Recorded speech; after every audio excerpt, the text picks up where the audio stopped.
আর তোমরা আল্লাহর রাস্তায় লড়াই করো এবং জেনে রাখো নিশ্চয় আল্লাহ সর্বশ্রোতা এবং সর্বজ্ঞ। আসসালামু আলাইকুম রহমতুল্লাহি ওয়া বারাকাতুহু। সম্মানিত দর্শক শ্রোতা, দিনী ভাই ও বোনেরা, আশা করি মহান আল্লাহ তাআলা আমাদের সবাইকে অনেক অনেক ভালো রেখেছেন, সুস্থ রেখেছেন। আলহামদুলিল্লাহ, সমস্ত প্রশংসা ফজল ও করম সেই মহান আল্লাহ তাআলার জন্য, যে মহান আল্লাহ তাআলা আমাদেরকে অত্যন্ত দয়া করে, মায়া করে, এহসান করে, ভালোবেসে, অনুগ্রহ করে সৃষ্টি শ্রেষ্ঠ জীব আশরাফুল মাখলুকাত হিসেবে দুনিয়াতে পাঠিয়েছেন, হায়াতের জীবন দান করেছেন, শারীরিক মানসিকভাবে সুস্থ রেখেছেন, শ্রেষ্ঠ নবী শ্রেষ্ঠ উম্মত হওয়ার তৌফিক দিয়েছেন। সেই মহান আল্লাহ তাআলার দরবারে শুকরিয়া আদায় করছি আলহামদুলিল্লাহ। এবং লাখো কোটি দরুদ সেই রাসূলের উপর যাকে সৃষ্টি করে মহান আল্লাহ তাআলা আসমান জমিনের সম্মান, ইজ্জত, মর্যাদা, মর্তবা বহুগুণে বাড়িয়ে দিয়েছেন সেই রাসূলের উপর, যিনি ছিলেন সাইদুল মুরসালিন, খাতামান নাবিয়িন, রাহমাতাল লিল আলামিন, এবং যার আলোয় আলোকিত হয়েছে সারা বিশ্ব, সেই রাসূলের উপর দরুদ সাল্লাল্লাহু আলাইহি ওয়াসাল্লাম। সম্মানিত দর্শক শ্রোতা, দিনী ভাই ও বোনেরা, এই মুহূর্তে আপনারা যে যেখান থেকে এই ভিডিওটা দেখছেন, গ্রামে বা শহরে, দেশে বা প্রবাসে, পথে বা প্রান্তরে, সবাইকে জানাই আন্তরিক ধন্যবাদ এবং মোবারকবাদ। আমরা আশা করি এবং দোয়া করি মহান আল্লাহ তাআলা যেন প্রত্যেকের জীবনকে সহজ করে, সুন্দর করে এবং দ্বীন ইসলাম অনুযায়ী চলার তৌফিক দান করেন, আমিন। সম্মানিত দর্শক শ্রোতা, দিনী ভাই ও বোনেরা, আমরা ফাদালে কোরআন অর্থাৎ কোরআনের বাংলা অনুবাদ এবং সংক্ষিপ্ত ব্যাখ্যা আপনাদের সামনে উপস্থাপন করার চেষ্টা চালিয়ে যাচ্ছি। যদিও এই বিষয়গুলো যেইভাবে উপস্থাপন করার প্রয়োজন বা দরকার, হয়তো আমাদের এলেমের ঘাটতি বা কমের কারণে, আমাদের শিক্ষা দীক্ষার কমের কারণে, অথবা আসলে এই বিষয়গুলো যেইভাবে উপস্থাপন করতে হয় এই বিষয়গুলোর অভিজ্ঞতা না থাকার কারণে হয়তো আমরা পরিপূর্ণভাবে সেই কাজগুলো আপনাদের সামনে উপস্থাপন করতে পারছি না। যদিও আমরা চেষ্টা চালিয়ে যাচ্ছি যে আপনাদের সামনে যত ভালোভাবে বিষয়গুলো উপস্থাপন করা যায়। এই জন্য আপনাদেরকে বিশেষভাবে অনুরোধ করব যে আপনারা বাংলা অনুবাদ এবং সংক্ষিপ্ত ব্যাখ্যার দিকে বেশি মনোযোগী হওয়ার চেষ্টা করবেন এবং আমাদের সাথেই থাকার চেষ্টা করবেন, এবং আমাদেরকে অদূর ভবিষ্যতে বলে এই কাজগুলো যেন আমরা করতে পারি, এই জন্য আমাদেরকে উৎসাহ প্রদানের জন্য আমাদের সাথেই থাকবেন। হয়তো অনেকেই এখন পর্যন্ত আমাদেরকে সেইভাবে সাপোর্ট দেননি অথবা ভালোবাসা দেননি, তবে আমরা আশা করি যদি আপনারা আমাদের সাথে থাকেন, আমাদেরকে শোনেন, অবশ্যই ভালো লাগবে, ইনশাল্লাহ কোনো একদিন ভালো লাগবে এবং আমরা আপনাদের কাছ থেকেও পরিপূর্ণ সহযোগিতা পাবো। তো যাই হোক, আমরা ইতিমধ্যে কোরআনের বেশ কিছু আয়াত এবং তার বাংলা অনুবাদ এবং সংক্ষিপ্ত ব্যাখ্যা পর্ব অতিবাহিত করে ফেলেছি। যদিও হয়তো অনেকেই সেই পর্বগুলো আপনারা দেখেননি বা মিস করে ফেলেছেন, তো যদি চান অবশ্যই আমাদের চ্যানেলে সেই পর্বগুলো আছে, আপনারা চাইলে দেখতে পারেন। তো সবাইকে অনুরোধ করব ভিডিওগুলো শেষ পর্যন্ত দেখবেন এবং দিন প্রচারের উদ্দেশ্যে ভিডিওগুলো শেয়ার করে দিবেন এবং পরবর্তী ভিডিও পাওয়ার জন্য আমাদের সাথেই থাকার চেষ্টা করবেন ইনশাআল্লাহ। আমরা নিয়মিত ফাজালে কোরআন থেকে কোরআনের বাংলা অনুবাদ এবং সংক্ষিপ্ত ব্যাখ্যা আপনাদের সামনে উপস্থাপন করার চেষ্টা চালিয়ে যাচ্ছি এবং নিয়মিত আমরা ভিডিও দিয়ে যাচ্ছি। তো সবাইকে অনুরোধ করব আমাদের সাথেই থাকার চেষ্টা করবেন ইনশাআল্লাহ। তো চলুন কথা না বাড়িয়ে আমরা মূল আলোচনার মধ্যে প্রবেশ করি।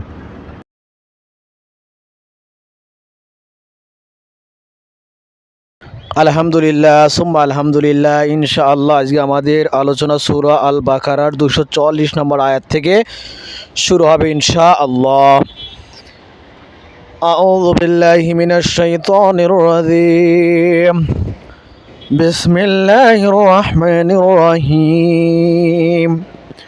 وقاتلوا في سبيل الله واعلموا أن الله سميع عليم। আর মহান আল্লাহ তাআলা 244 নম্বর আয়াতে ইরশাদ করেছেন, আর তোমরা আল্লাহর রাস্তায় লড়াই করো এবং জেনে রাখো নিশ্চয় আল্লাহ সর্বশ্রোতা এবং সর্বজ্ঞ। অর্থাৎ তোমরা আল্লাহর পথে সংগ্রাম করো এবং জেনে রাখো যে আল্লাহ সর্বশ্রোতা এবং সর্বজ্ঞ, অর্থাৎ আল্লাহ তাআলা সব কিছু দেখেন, শোনেন, জানেন, কোনো কিছুই তার কাছে গোপন নয়। তোমরা যদি দিনের আলোতে করো অথবা রাতের অন্ধকারে করো, মানুষের সামনে করো অথবা মানুষের পিছনে করো, প্রকাশ্যে করো অথবা গোপনে করো, সব কিছু মহান আল্লাহ তাআলা খুব ভালোই জানেন।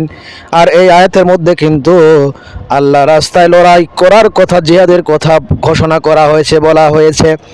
এই জন্য দিনকে দুনিয়াতে প্রতিষ্ঠিত রাখার জন্য, ইসলামকে কায়েম রাখার জন্য প্রয়োজনে যদি জিহাদ করতে হয়, সেই ব্যাপারে মুসলমানদের ঐক্যবদ্ধ থাকতে হবে, সদা সর্বদা লাব্বাইক বলে দাঁড়িয়ে যেতে হবে। আর আল্লাহ তাআলা 245 নম্বর আয়াতে ইরশাদ করেছেন, মান জাল্লাযী ইউকরিদুল্লাহ করদান হাসানা فيضاعفه له أضعافا كثيرة الله يقبض ويبسط وإليه ترجعون। আর আল্লাহ তাআলা বলেন, কে আছে যে আল্লাহকে উত্তম ঋণ দিবে, ফলে তিনি তার জন্য বহু গুণে বাড়িয়ে দিবেন। আর আল্লাহ সংকীর্ণ করেন এবং প্রসারিত করেন এবং তারই নিকট তোমাদেরকে ফেরানো হবে। কে সে যে আল্লাহকে উত্তম ঋণ প্রদান করবে, আল্লাহ তার জন্য বহু গুণে বৃদ্ধি করবেন। আল্লাহই জীবিকা সংকুচিত এবং সম্প্রসারিত করেন, আর তোমরা তারই নিকট ফিরে যাবে। অরদা হাসানা অর্থাৎ উত্তম ঋণ, অর্থাৎ প্রদান করার অর্থ আল্লাহর পথে এবং জিহাদে মাল ব্যয় করা, অর্থাৎ জানের মতো মালের কোরবানি দিতেও দ্বিধা করো না। রুজির প্রসারণ এবং সংকোচনের এখতিয়ার কেবল আল্লাহরই হাতে। তিনি উভয়েরই মাধ্যমে তোমাদেরকে পরীক্ষা করে থাকেন, কখনো রুজি হ্রাস করে কমিয়ে, আবার কখনো তা প্রসার ঘটিয়ে বা বাড়িয়ে। অতএব আল্লাহর পথে ব্যয় করলে কমে না, বরং মহান আল্লাহ তাআলা এতে অনেক অনেক বৃদ্ধি দান করেন, কখনো বাহ্যিকভাবে আবার কখনো আভ্যন্তরীণভাবে মালে বরকত দিয়ে। আর আখিরাতে যে বৃদ্ধি হবে তা অবশ্যই বিস্ময়কর হবে। আর আল্লাহ তাআলা সূরা আল বাকারার 246 নম্বর আয়াতে ইরশাদ করেছেন, আলাম তারা ইলাল মালাঈ মিন বানি ইসরাঈলা মিন বাদি মূসা ইয ক্বালু লিবানি ইল্লাহুম মুবআশ লানা মালিকান নুকাতিল في سبيل الله قال هل عصيتم إن كتب عليكم القتال ألا تقاتلوا قالوا وما لنا ألا نقاتل في سبيل الله وقد أخرجنا من ديارنا وأبنائنا فلما كتب عليهم القتال تولوا إلا قليلا منهم الله عليم بالظالمين। আর আল্লাহ তাআলা সূরা আল বাকারার 246 নম্বর আয়াতে ইরশাদ করেছেন, তুমি কি মুসার পর বনি ইসরাইলের প্রধানদেরকে দেখোনি, যখন তারা তাদের নবীকে বলেছিলেন, আমাদের জন্য একজন রাজা পাঠান, তাহলে আমরা আল্লাহর রাস্তায় লড়াই করব। সে বলল, এমন কি হবে যে যদি তোমাদের উপর লড়াই আবশ্যক করা হয় তোমরা লড়াই করবে না?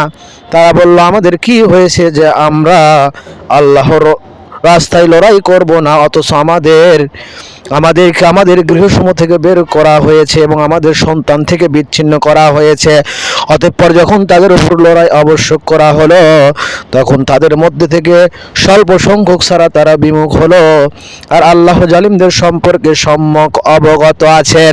অর্থাৎ তুমি কি মুসার পরবর্তী বনি ইসরাইল প্রধানদের দেখোনি, তখন তারা নিজেদের নবীকে বলেছিল, আমাদের জন্য একজন রাজা নিযুক্ত করা, যাতে আমরা আল্লাহর পথে যুদ্ধ করতে পারি। সে বলল, বোধহয় যদি তোমাদের প্রতি যুদ্ধের বিধান দেওয়া হয় তাহলে তোমরা তা করবে না। তারা বলল, আমরা যখন আপন ঘর বাড়ি এবং সন্তান সন্ততি থেকে বহিষ্কৃত হয়েছি তখন আল্লাহর পথে যুদ্ধ করব না কেন? অতঃপর যখন তাদের যুদ্ধের বিধান দেওয়া হলো, যুদ্ধের অনুমতি দেওয়া হলো, যুদ্ধের জন্য বলা হলো, তখন তাদের স্বল্প সংখ্যক ব্যতীত অধিকাংশই পৃষ্ঠ প্রদর্শন করলো, এখান থেকে বিরত থাকলো, এখান থেকে পলায়ন করলো। আর আল্লাহ অপরাধীগণ সম্বন্ধে বিশেষভাবে অবহিত।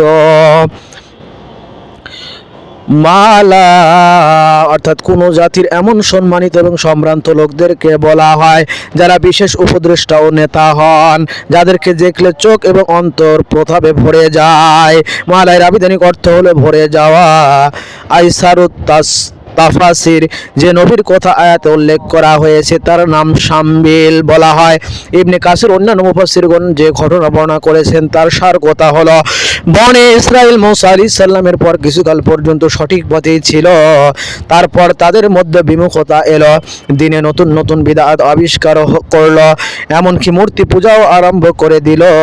নবীগণ তাদেরকে বাধা দিলেন, কিন্তু তারা অবাধ্যতা ও শিরক থেকে বিরত হলো না। ফলে আল্লাহ তাদের শত্রুদেরকে তাদের উপর আধিপত্য দান করলেন। তারা ওদের অঞ্চল ওদের কাছ থেকে কেড়ে নিল এবং ওদের মধ্যে থেকে বহু সংখ্যক মানুষকে বন্দী করলো। তাদের মধ্যে নবী আগমনের ধারাবাহিকতাও বন্ধ হয়ে গেল। শেষ কিছু লোকের দোয়ায় শামবিল নবী আলাইহিস সালামের জন্ম লাভ করলেন। তিনি দাওয়াত ও তাবলীগের কাজ শুরু করলেন। তারা নবীর কাছে দাবি পেশ করলো যে আমাদের জন্য একজন বাদশাহ নির্বাচিত করে দিন, আমরা তার নেতৃত্বে শত্রুদের বিরুদ্ধে যুদ্ধ করব। নবী তাদের অতীব চরিত্রের আলোকে বললেন, তোমরা দাবি তো করছো, কিন্তু আমার অনুমান তোমরা তোমাদের কথার উপর অটল থাকবে না। সুতরাং সেই রকম হলো যেরকম কোরআন বর্ণনা করেছে, নবী বিদ্যমান থাকা সত্ত্বেও রাজা নিযুক্ত করার দাবি পেশ করা রাজতন্ত্র বৈধ তার দলিল। কেননা যদি রাজতন্ত্র বৈধ না হতো তাহলে মহান আল্লাহ তাদের দাবিকে প্রত্যাখ্যান করতেন, কিন্তু আল্লাহ তাদের দাবিকে প্রত্যাখ্যান করেননি, বরং তালুতকে তাদের জন্য রাজা নিযুক্ত করে দিলেন। যার কথা পরে আসছে এ থেকে প্রতীয়মান হয় যে রাজা যদি লাগামহীন স্বেচ্ছাচারী না হয়ে আল্লাহর বিধিবিধানের প্রতি যত্নবান এবং ন্যায়পরায়ণ হন, তাহলে তার রাজত্ব কেবল বৈধই নয় বরং কাম্য এবং বাঞ্ছনীয়। আর মহান আল্লাহ তাআলা সূরা আল বাকারা 247 নম্বর আয়াতে ইরশাদ করেছেন, وقال لهم نبئهم إن الله قد بعث لكم طالوت ملكا قالوا أن يكون له الملك علينا ونحن أحق بالملك منه ولم يؤت سمعة من المال قال إن الله اصطفاه عليكم وجداه بسطة في العلم والجسم والله يؤتي ملكه من يشاء والله واسع عليم। আর তাদেরকে তাদের নবী বলল, নিশ্চয় আল্লাহ তোমাদের জন্য তালুতকে রাজা রূপে পাঠিয়েছেন। তারা বলল, আমাদের উপর কিভাবে তার রাজত্ব হবে, অথচ আমরা তার চেয়ে রাজত্বের অধিক হকদার, আর তাকে সম্পদের প্রাচুর্যও দেওয়া হয়নি। সে বলল, নিশ্চয় আল্লাহ তাকে তোমাদের উপর মনোনীত করেছেন এবং তাকে জ্ঞানে এবং দেহে অনেক বাড়িয়ে দিয়েছেন, আর আল্লাহ যাকে চান তাকে তার রাজত্ব দেন, আর আল্লাহ প্রাচুর্যময় এবং সর্বজ্ঞ। অর্থাৎ তাদের নবী তাদেরকে বলেছিল, আল্লাহ তালুতকে তোমাদের রাজা নিযুক্ত করেছেন। তারা বলল যে কি রূপে আমাদের উপর রাজা হতে পারে, অথচ রাজা হওয়ার জন্য আমরা তার চেয়ে অধিক হকদার, তাছাড়া তাকে আর্থিক সচ্ছলতা দেওয়া হয়নি। নবী বলল, আল্লাহ তাকে মনোনীত করেছেন এবং তিনি তাকে সকল প্রকার জ্ঞানে এবং দেহে অর্থাৎ তাই সমৃদ্ধ করেছেন। বস্তুত আল্লাহ যাকে ইচ্ছা তার রাজত্ব দান করেন, আর আল্লাহ বিশাল অনুগ্রহশীল এবং প্রজ্ঞাময়। তালুত সেই বংশের ছিলেন না যে বংশ থেকে ধারাবাহিকতার সাথে বনী ইসরায়েলের মধ্যে রাজাদের আগমন ঘটেছে। তিনি দরিদ্র এবং সাধারণ একজন সৈনিক ছিলেন। তাই তারা অভিযোগ করলো, নবী বললেন, এটা তো আমার নির্বাচন নয়, বরং মহান আল্লাহ তাআলা তাকে নির্বাচন করেছেন। তাছাড়া নেতৃত্ব এবং কর্তৃত্ব করার জন্য সম্পদের চেয়ে জ্ঞান বুদ্ধি এবং দৈহিক শক্তির প্রয়োজন বেশি, এবং এতে জ্ঞান বুদ্ধি ও দৈহিক শক্তিতে তিনি তোমাদের সবার ঊর্ধ্বে।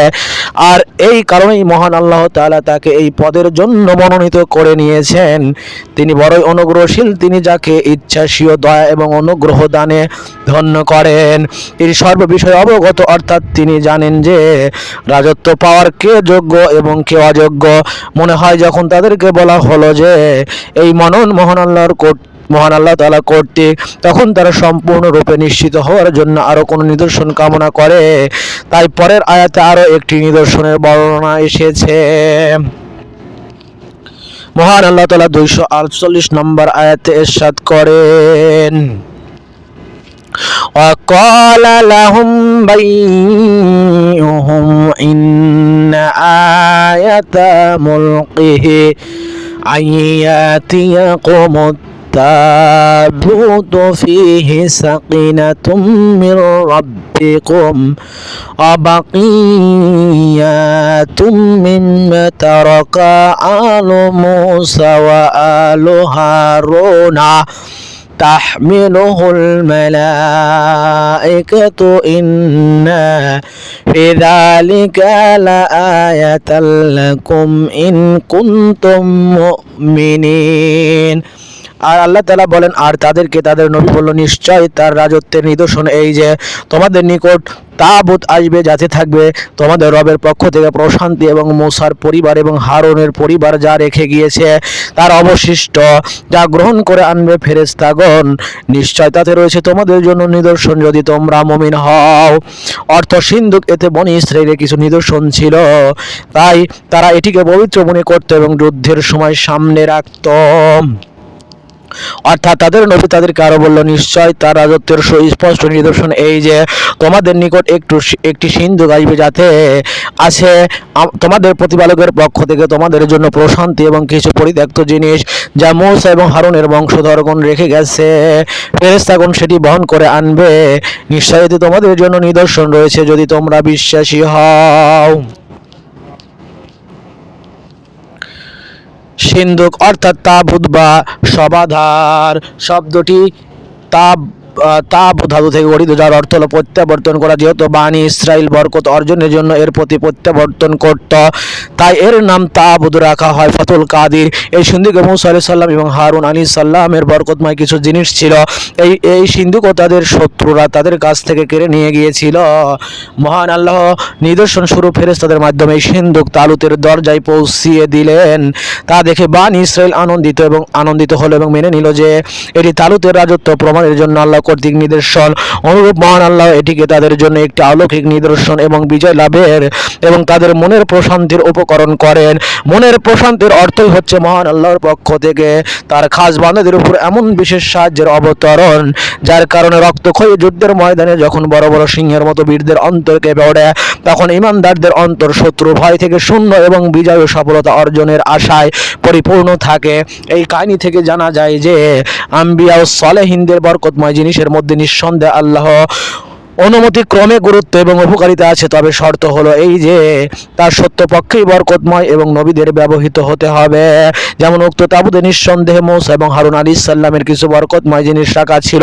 বলা বাহুল্য, মিথ্যা দাবির ফলে কোনো জিনিস বরকতময় হয়ে যায় না।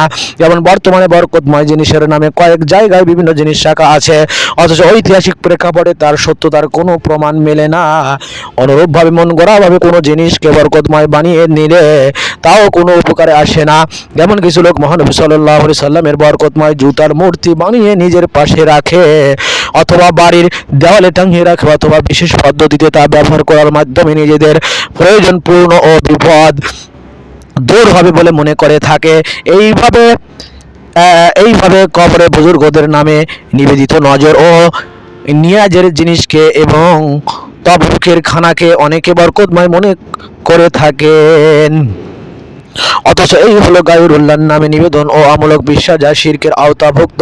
এই শ্রেণীর খাবার খাওয়া নিঃসন্দেহে হারাম।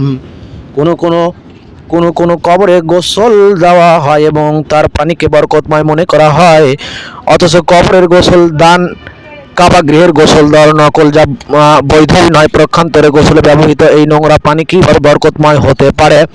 বলাই বাহুল্য যে এই শ্রেণীর অমূলক বিশ্বাস ও বরকত বা তবরকের ধারণা ভ্রান্ত এবং শিরক। ইসলামী শরীয়তের এর কোনো ভিত্তি নেই। যতটুকু আলোচনা করা হলো, মহান আল্লাহ তাআলা আমাদের সবাইকে আমল করার তৌফিক দান করুক। ভিডিওটি ভালো লাগলে অবশ্যই শেয়ার করবেন। পরবর্তী ভিডিও পাওয়ার জন্য আমাদের সাথেই থাকার চেষ্টা করবেন ইনশাআল্লাহ। সবাইকে অসংখ্য ধন্যবাদ। আসসালামু আলাইকুম ওয়া রাহমাতুল্লাহি ওয়া বারাকাতুহু।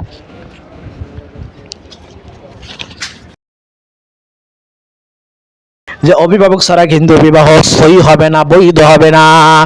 আবার অভিভাবক কিন্তু জোর করে কন্যাদেরকে এইভাবে চাপ দিয়ে তাদের মতের বিরুদ্ধে বিবাহ দিতে পারবে না, এটাও বৈধ হবে না। যদি অভিভাবক তার নিজেদের স্বার্থকে সামনে রাখে এবং তাদের স্বার্থের কারণে কন্যাকে তাদের অমতে বাধ্য করে বিবাহ করতে বা বিবাহ দিতে বাধ্য করে, তাহলে সে এইভাবে আদালতের দ্বারস্থ হবে এবং সরকার হবে তার অভিভাবক। তো এই বিষয়গুলো আমাদের সমাজের মধ্যে অনেক সময় দেখতে পারি যে অনেক ছেলে মেয়ে এবং প্রেমের নামে এইভাবে অবৈধ সম্পর্ক করে তারা এইভাবে অভিভাবক ছাড়া, পিতামাতা ছাড়া এইভাবে বিবাহ করে নেয়। বলে বিবাহর পূর্বে যেমন তাদের সম্পর্ক অবৈধ ছিল, বিয়ের পরেও কিন্তু তাদের সম্পর্ক অবৈধ থেকে গেল, কেননা তাদের বিয়েটা কিন্তু সহি পন্থায় হয় নাই। একইভাবে আমাদের সমাজে অনেক অভিভাবকও দেখতে পাওয়া যায় যে মেয়েদের অমতে এবার মেয়েদের ইচ্ছা না থাকা সত্ত্বেও বাধ্য করা হয় বিয়ের জন্য। এই বিষয়টা কিন্তু সহি হবে না, হালাল হবে না। আর এই ব্যাপারে আমাদের ইসলাম, দিন, কোরআন এইভাবে আমাদেরকে সদ উপদেশ দিয়েছেন। এইগুলো আমাদের প্রত্যেকেরই এই বিষয়গুলো খেয়াল রেখে চলা উচিত। মহান আল্লাহ তাআলা আমাদের সবাইকে সঠিক বুঝদান করুক, আমরা যেন এইভাবে আল্লাহ তাআলার হুকুম এবং রাসূলের সুন্নাত তরিকায় চলতে পারে। আল্লাহ তাআলা সেই তৌফিক দান করুন। সবাইকে অসংখ্য ধন্যবাদ। আসসালামু আলাইকুম ওয়া রাহমাতুল্লাহি ওয়া বারাকাতুহু।